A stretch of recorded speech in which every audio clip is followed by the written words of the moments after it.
ስለ ወንጌል ማወቅ ያለብን ደግሞ ቁም ነገር ክርስቲያኖች ምን መሰላችሁ? ወንጌል የተጻፈ መጽሐፍ አይደለም። መጀመሪያ ይሄን በደንብ አድርጋችሁ አዳምጡ ባካችሁ።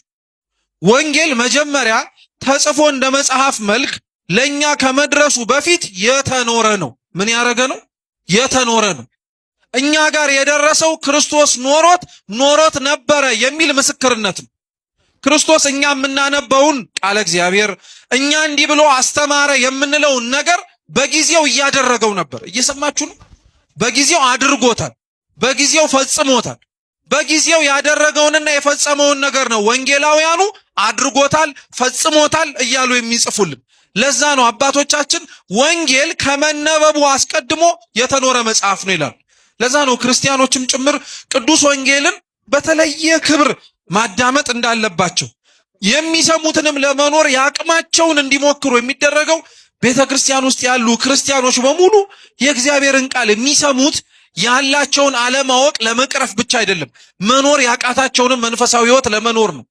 አኗኗራችንን ግን ስታዩት ለምንድነው ወንጌል የምትማሩት ተብለን ብንጠየቅ ምናልባት አብዛኞቻችን የማናውቀውን ለማወቅ ነው እንጂ ያልኖርነውን ለመኖር አይደለም። እየሰማችሁኝ ነው? ያልኖርነውን ለመኖር ነው ግን ሰው ወንጌል የሚማረው። ክርስቶስ ለዛ ነው እንዳልኳችሁ ወንጌሉን ጽፎ ከማስተማሩ ከማጻፉም አስቀድሞ መጀመሪያ ኖሮን ያሳያችሁ። እኔ እንዲህ እንደሆንኩኝ እናንተ ሁኑ፣ እኔ እንዲህ እንዳደረግኩኝ እናንተ አድርጉ እያለ